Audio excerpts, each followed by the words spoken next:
Hi friends, सभी को नमस्कार। Welcome back to my channel.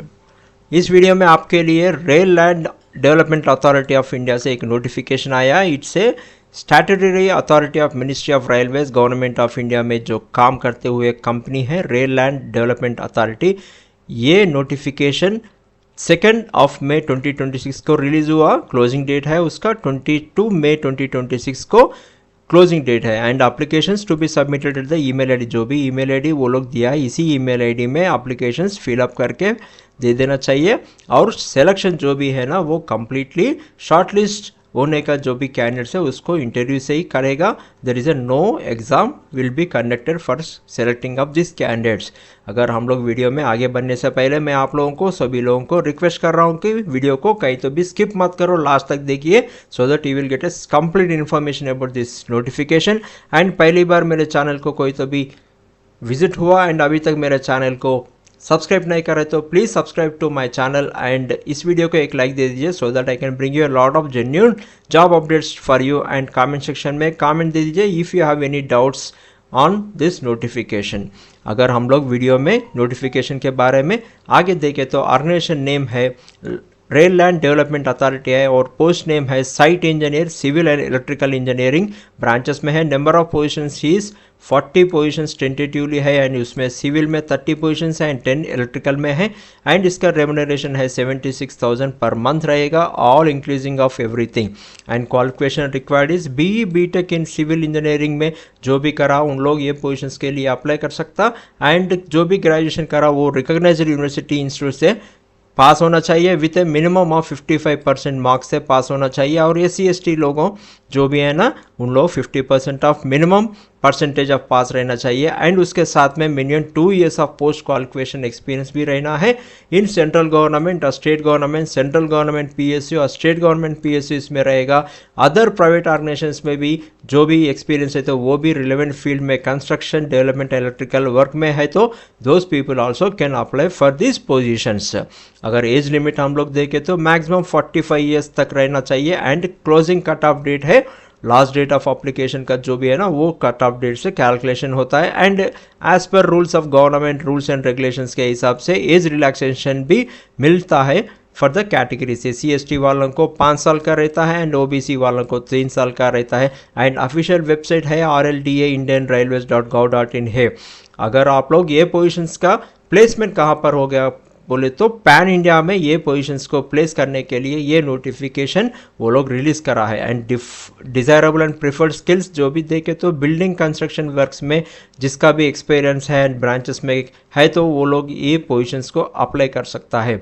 And general condition of qualification all the qualifications must be recognised from the recognised institutions and universities approved by AICTE UGC government of India से recognise जो होता है college से university से आप लोग pass रहना चाहिए। And the people who has done internship और apprenticeship training and teaching academy freelancing जो भी करा उन लोगों का एक्सपीरियंस काउंट नहीं होता है। And those people are not qualifying for this applying for these positions। and the crucial date of eligibility is closing date of the notification को कैलकुलेशन रहता है। एंड रेम्युनरेशन अगर आप लोग देखें तो इसका 76,000 तक रहेगा एंड स्टैट्यूटरी डिडक्शंस भी रहेगा as per the rules and regulations of government. And employer contributions भी 2/3 EPF जो भी है ना वो भी CTC में मिला चुका है। अगर एज लिमिट आप लोग देखें तो 22 मई 2026 को कैलकुलेशन होता है, मैक्सिमम 45 ईयर्स रहता। And as I said earlier उसका एज रिलैक्सेशन भी रहता है कैटेगरी वाइज में। And good thing is application fees में कोई तो भी फीस भरने का यहाँ पर ज़रूरी नहीं है, it's completely freely we can apply for this positions. Selection process अगर देखें तो जो भी कैंडिडेट्स अप्लाई करेगा उन लोगों का लास्ट ड्रॉन सैलरी देखेगा एंड उन लोगों का एक्सपीरियंस भी सिविल कंस्ट्रक्शन प्रोजेक्ट सुपरविजन में मिनिमम 2 years का देखेगा। And percentage marks in obtained in BTech civil engineering electrical engineering का जो भी मेरिट से पास हुआ उन लोगों को इंटरव्यू को बुलाने का चांसेस है and short listing of the candidates रहेगा। एंड अगर जो भी इस पोजीशंस को MTech वाले अप्लाई कर रहे हैं तो उन लोगों को थोड़ा बहुत वेटेज मिलेगा। And people who has worked in the public sector और सेंट्रल गवर्नमेंट PSUs में जो भी काम कर रहे हैं उन लोगों को भी ये वेटेज मिलने का चांसेस है बोल के मैं नोटिफिकेशन में मेंशन करा। And this is a most important point, ये जो भी पोजीशंस रिलीज़ करा वो कॉन्ट्रैक्चुअल बेसिस में है एंड इनिशियली फॉर 1 ईयर तक रहेगा, उसके बाद में एक्सटेंड भी हो सकता है as per the requirement and project requirement के हिसाब से। एंड आपका जो भी सिलेक्टेड कैंडिडेट्स है उन लोगों का स्टार्ट परफॉर्मेंस के सेटिस्फैक्ट्री परफॉर्मेंस के ऊपर भी डिपेंड करता है कि ये एक्सटेंड होगा नहीं होगा बोल के। अगर जनरल अदर इंस्ट्रक्शंस अगर हम लोग देखें तो कैंडिडेट्स जो भी ये अप्लाई कर रहे हैं उन लोग क्या करना बोले तो पहले self attested copies of certificates लेना है, उसका education qualifications, experience certificates, cast identity proof, address proof जो भी है ना वो पूरे के पूरे आप लोग पहले ही अपलोड करके रखे। ये जो मेल आईडी है ना एड्रेस दिया वो उस एड्रेस को हम लोग मेल करना चाहिए। No hard copy need to be send, केवल मेल को ही करना पड़ेगा। एंड जो भी मेल करने के बाद शॉर्ट लिस्टिंग जो भी करेगा कंपनी का रूल्स के हिसाब से उन लोगों को इंटरव्यू के लिए बुलाएंगे। एंड आप जो भी भिजा रहे हैं अगर आपका कैटेगरी में एलिजिबल है तो वो कैटेगरी सर्टिफिकेट्स भी ये नोटिफिकेशन को अप्लाई करने वाले जो भी है ना इसके साथ में कैटेगरी सर्टिफिकेट्स भी भिजाना पड़ेगा। एंड कैंडिडेट्स जो भी है ना ओरिजिनल डॉक्यूमेंट्स भी लेके जाना है इंटरव्यू के टाइम में, along with the self attested copies and 4 passport size photographs भी लेकर जाना है इंटरव्यू के साथ में।